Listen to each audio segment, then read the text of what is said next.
വിഷ്ണു 2023 വർഷത്തിലാണ് ഈ November December മാസങ്ങൾ കേന്ദ്രീകരിച്ചുകൊണ്ട് കേരളത്തിലെ എല്ലാ മണ്ഡലങ്ങളിലും മുഖ്യമന്ത്രിയും ബാക്കി മന്ത്രിമാരെല്ലാവരും കൂടെ ചേർന്നുകൊണ്ട് പര്യടനം നടത്താൻ തീരുമാനിച്ചതും അതുപോലെ ജനങ്ങളെ നേരിട്ട് കേൾക്കാൻ തീരുമാനിച്ചതും അവരുടെ പരാതികളും ആശങ്കകളും ഒക്കെ നേരിട്ട് കേൾക്കാം എന്ന തീരുമാനത്തിന്മേൽ നവകേരള സദസ്സ് നടത്തുന്ന പശ്ചാത്തലമുണ്ടായത്. പക്ഷേ അതിൽ ഏറ്റവും വിവാദമായിട്ടുണ്ടായിരുന്ന ഒരു സംഭവമാണ് ആലപ്പുഴയിൽ നടന്നിട്ടുണ്ടായിരുന്നത്. പിന്നീട് ഈ AD തോമസിന് ആലപ്പുഴ മണ്ഡലത്തിൽ നിന്ന് മത്സരിക്കുന്ന സമയത്ത് 21,015 വോട്ടിന്റെ ഭൂരിപക്ഷത്തിൽ വിജയിക്കാനായിട്ട് സാധിക്കുകയുമായി. അപ്പോൾ അന്ന് വലിയ രീതിയിൽ വാർത്തയായിരുന്ന ഒരു കേസിനെ ഇപ്പോഴും ചർച്ചയായിക്കൊണ്ടിരിക്കുകയാണ്. കേരളത്തിലാകെ രക്ഷാപ്രവർത്തനം എന്ന കേസിൽ ചർച്ച ചെയ്തുകൊണ്ടേ ഇരിക്കുന്നൊരു വിഷയമാണ് അല്ലേ? അതിപ്പോൾ എനിക്കിപ്പോൾ കുറച്ചും കൂടെ തോന്നുന്നത് കാലം എന്തിനും പകരം ചോദിക്കും എന്നുള്ളതാണ് എനിക്ക് കുറച്ചും കൂടെ റിലേറ്റഡ് ആയിട്ട് തോന്നുന്നത്. എന്താണെന്ന് വെച്ചാൽ ഇവിടെ നമ്മൾ ആ സംഭവത്തെക്കുറിച്ച് സംസാരിക്കുകയാണെങ്കിൽ നവകേരള സദസ്സുമായി ബന്ധപ്പെട്ട് ആലപ്പുഴയിൽ എത്തിയപ്പോൾ അവിടെ യൂത്ത് കോൺഗ്രസ് നേതാക്കളായ AD തോമസും അജയ് ജൂവൽ കുര്യാക്കോസും കരിങ്കൊടി കാണിച്ചതാണ്. പക്ഷേ അവർ രണ്ടുപേരേ ഉള്ളൂ. നമ്മളിപ്പോൾ ആ വിഷയത്തിലേക്ക് വരുവാണെങ്കിൽ അവർ ആ രണ്ടുപേരേ ഉള്ളൂ. ആ രണ്ടുപേരെ പിടിച്ചു മാറ്റുക എന്നുള്ളതാണ്. അപ്പോൾ അതിനവിടെ 2 പോലീസുകാർ ഇവിടെ നിൽക്കുന്നുണ്ട്. ഓൾറെഡി അത് മതി. രണ്ട് പോലീസുകാർ അവരെ പിടിച്ചു മാറ്റാൻ അത് മതി. പക്ഷേ എന്താണ് അവിടെ സംഭവിക്കുന്നത്? അവിടെ ഉണ്ടായ ഒരു സംഭവം എന്ന് വെച്ചാൽ പുറകിൽ നിന്ന് പിണറായി വിജയന്റെ ഗൺമാന്മാർ എല്ലാവരും കൂടെ വന്നിട്ട് അവരെ അടിച്ച് വീഴ്ത്തുവാണ്. എന്ന് പറഞ്ഞാൽ മനസാക്ഷിയെ ഏറ്റവും കൂടുതൽ വേദനിപ്പിക്കുന്ന ഒരു സംഭവം. അപ്പം അത് ഇന്നും ഇങ്ങനെ നീണ്ടുപോയിക്കൊണ്ടിരിക്കുകയാണ്. ഇപ്പോൾ VD സതീശൻ അധികാരത്തിലെത്തിയപ്പോൾ തന്നെ പറഞ്ഞൊരു കാര്യം എന്താണെന്ന് വെച്ചാൽ ഞങ്ങളുടെ പിള്ളേരെ തൊട്ടവരെന്ന് ഞങ്ങൾ വിടില്ല, ഞങ്ങളത് ചോദ്യം ചെയ്യും. കാരണം കേരള മനസാക്ഷിയെ തന്നെ ഏറ്റവും കൂടുതൽ വേദനിപ്പിച്ചൊരു സംഭവമായിരുന്നു. അതിന്നും ഒരു നടപടി ഇല്ലാതെ പൂർണ്ണമാവുന്നില്ല എന്നുള്ളതാണ് നമുക്ക് യാഥാർത്ഥ്യമായിട്ട് മനസ്സിലാക്കാൻ പറ്റുന്നത്. AD തോമസ് ഉൾപ്പെടെ നിയമസഭയിൽ സംസാരിക്കുന്ന പശ്ചാത്തലത്തിലും രക്ഷാപ്രവർത്തനം എന്ന് പിന്നീട് മുഖ്യമന്ത്രി അതിനെപ്പറ്റി, അതായത് മുൻ മുഖ്യമന്ത്രി അതിനെപ്പറ്റി പറയുകയുണ്ടായി. വലിയ രീതിയിൽ തങ്ങൾക്ക് കിട്ടിയിട്ടുള്ള ഒരു അംഗീകാരമായിട്ടാണ് ഈ വിധിയെ പോലും, അതായത് ഇലക്ഷന് ശേഷമുള്ള റിസൾട്ടിനെ പോലും AD തോമസ് കണക്കാക്കുന്നത്. അതും നമ്മൾ ശ്രദ്ധിക്കേണ്ട ഒരു കാര്യം, PP ചിത്തരഞ്ജൻ എന്ന് പറയുന്ന ആലപ്പുഴയുടെ ഒരു മുഖമായിരുന്നു അദ്ദേഹം അല്ലേ?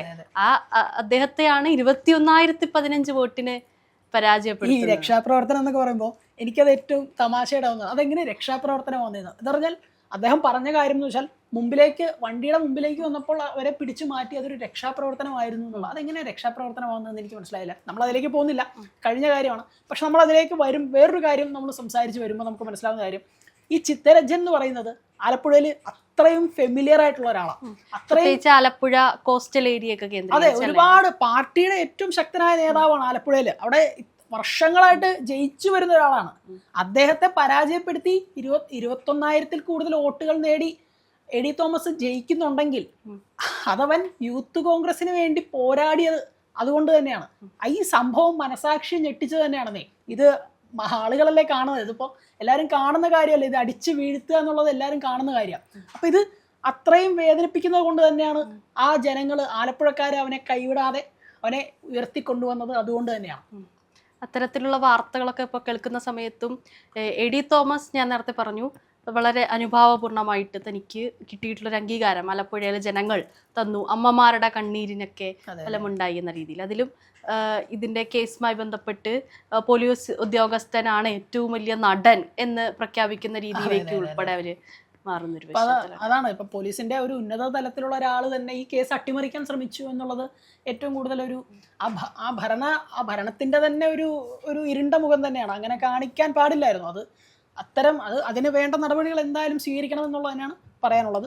ഇനിയിപ്പോൾ നടക്കാൻ പോകുന്ന കാര്യം എന്ന് പറഞ്ഞാൽ, ഇപ്പോൾ നമുക്കിപ്പോൾ അവസാനമായി വന്ന അപ്ഡേറ്റ് എന്ന് പറയുന്നത്, ഇതിൻ്റെ ഭാഗമായി ഈ രക്ഷാപ്രവർത്തനത്തിൻ്റെ ഭാഗമായിട്ട് ഈ പോലീസുകാരെ ഇപ്പോൾ ഇവരെ ആക്രമിച്ച പ്രതികളായിട്ടുള്ള സന്ദീപ് തുടങ്ങിയ പോലീസുകാർ, ഗൺമാന്മാർ പ്രധാനമായിട്ടും അവരെ എല്ലാവർക്കും ഇന്ന് സത്യവാങ്മൂലം, പ്രതികളുടെ സത്യവാങ്മൂലം സമർപ്പിക്കാൻ പറഞ്ഞിരിക്കുകയാണ്, കോടതി പറഞ്ഞിരിക്കുകയാണ്.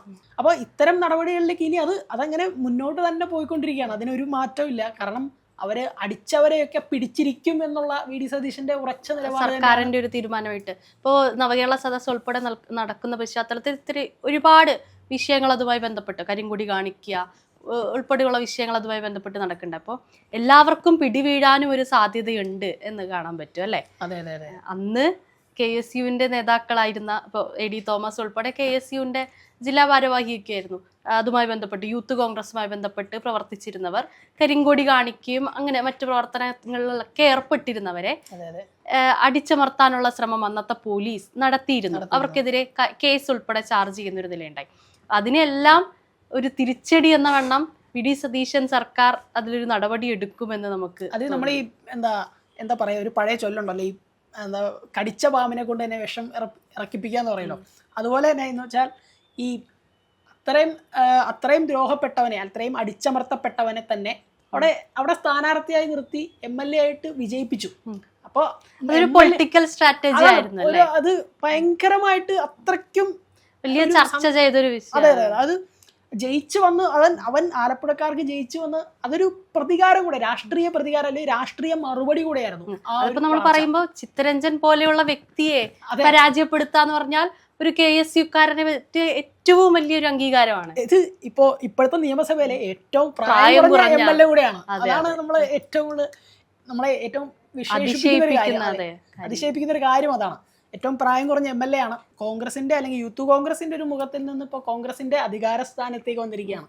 ആലപ്പുഴയുടെ ആ ഒരു കടലിന്റെ മകനാണ് AD തോമസ്. അതാണ് AD തോമസിനെ അത്രയും വ്യത്യസ്തനാകുന്നത്, അല്ലെങ്കിൽ ആ ജനകീയനാക്കുന്നത് അതുകൊണ്ടാണ്. സാധാരണക്കാരനോടൊപ്പം നിൽക്കുന്ന, അല്ലെങ്കിൽ അവന്റെ കൂടെ അവന്റെ പ്രശ്നങ്ങൾ പഠിച്ച് അവനോടൊപ്പം നിന്ന് അവന്റെ കുടുംബത്തിലെ ഒരാളെ പോലെ ജീവിക്കുന്ന, അല്ലെങ്കിൽ മുന്നോട്ട് അവനെ അത്രയും സപ്പോർട്ട് ചെയ്യുന്ന ഒരാളാണ് AD തോമസ്. അതുകൊണ്ട് തന്നെ അങ്ങനെയുള്ള ഒരു ചെറുപ്പക്കാരനെ അവിടെ സാധാരണക്കാരൻ വിജയിപ്പിക്കും, പ്രത്യേകിച്ച് ആലപ്പുഴക്കാർ വിജയിപ്പിക്കും എന്നുള്ളതാണ്. അത് ഈ സംഭവം കൂടെ അതിനകത്ത് ഉൾപ്പെടുത്തേണ്ടതുണ്ട്. കാരണം അത്രയും വേദനിപ്പിക്കുന്ന സംഭവമായിരുന്നല്ലോ. അതുകൊണ്ട് നമ്മൾ അതും കൂടെ ഏറ്റവും കൂടുതൽ പരിഗണിക്കേണ്ട ഒരു കാര്യമാണത്. അന്ന് കൊടുത്തതിനൊക്കെ ഒരു പകരം വീട്ടൽ എന്ന രീതിയിലേക്കും ഇപ്പോഴും മാറിയിട്ടുണ്ടല്ലോ. ഇപ്പോൾ തിരിച്ച് VD സതീശൻ സർക്കാർ വരുന്ന സമയത്ത് SFIയുടെയും DYFയുടെ സമരത്തിനെ അടിച്ചമർത്താനായിട്ട് അവർ ഉപയോഗിക്കുന്ന മാർഗങ്ങൾ നമുക്ക് കാണാം. 10 വർഷത്തെ പ്രതികാരം എല്ലാം ഒരുമിച്ചൊന്നും കൂടെ തീർക്കാമെന്ന രീതിയിലേക്കും അങ്ങനെ വിലയിരുത്താം. നമുക്ക് കുറെ അടിച്ചമർത്തുന്നുണ്ട്, പ്രതിഷേധം എല്ലാവരും അടിച്ചമർത്തുന്നുണ്ട്. പക്ഷെ നമ്മൾ ആ സംഭവം കുറച്ചും കൂടെ പരിഗണിക്കുകയാണെങ്കിൽ അത് കുറച്ചും കൂടെ ക്രൂരമായി പോയി എന്നുള്ളതാണ്. കാരണം ഈ ലാത്തി കൊണ്ടാണ് അടിക്കുന്നത്. ലാത്തി അല്ലെന്ന് എനിക്ക് തോന്നുന്നത്. അത് ലാത്തി അല്ല, അത് വേറെന്തോ ഒരു ഇരുമ്പ് അങ്ങനെ എന്തോ ആണ്. അതുകൊണ്ടൊക്കെ തലയ്ക്ക് അടിക്കുക എന്ന് പറഞ്ഞാൽ തന്നെ നിങ്ങളൊന്ന് ആലോചിച്ച് നോക്കണം. നമ്മൾ അത്രയും എന്തായിരിക്കും തലയ്ക്ക് അടിയിട്ടുക എന്ന് പറഞ്ഞാൽ ചിലപ്പോൾ മരിച്ചു പോകാൻ സാധ്യത ഉള്ളൊരു കാര്യമാണ്. അപ്പം അത്തരമൊരു സാഹചര്യത്തിൽ ഈ നടപടി കൃത്യമായിട്ട് തന്നെ കോടതിയിലെത്തി വേണ്ട ശിക്ഷ എല്ലാവർക്കും കിട്ടുക എന്നുള്ളത് AD തോമസിനെ, ആ സംഭവം കണ്ട വ്യക്തി എന്ന നിലയിൽ, അല്ലെങ്കിൽ ആ ജനങ്ങളെന്ന നിലയിൽ, AD തോമസിന് വോട്ട് ചെയ്ത ജനങ്ങളെന്ന നിലയിൽ എല്ലാവരുടെയും ഉത്തരവാദിത്തമാണ്.